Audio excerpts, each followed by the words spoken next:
Okay, so there's a lot of flaws in that question because you're comparing a messenger of God to a scientist.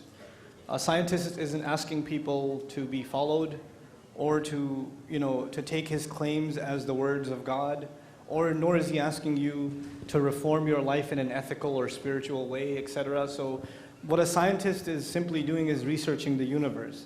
And the assumption that following the Prophet somehow contradicts following modern scientific research is absurd. I mean, they're not mutually exclusive. I think this problem occurs in many other faith traditions where science was seen as a threat.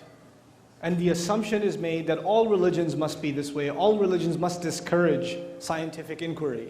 But actually Islamic history, as was already indicated just now, thank you Sheikh, it has been one of very in-depth scientific inquiry and even pioneering in the field of scientific inquiry.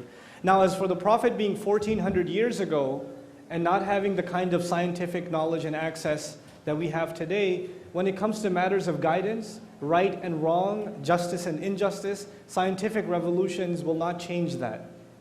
Doesn't matter what kind of technology you hold, what is fair is still fair and what's unfair is still unfair. Truth is still truth and falsehood is still falsehood. Wronging people is still wronging people. So whether we live now or 300 years from now or 300 years before now, the principles on which we're supposed to live our life are timeless. And so they were given in a desert, and that desert educated the rest of humanity. And it gave life to the rest of humanity. And that's what we hold dear. We hold that revelation and that message dear, and that legacy.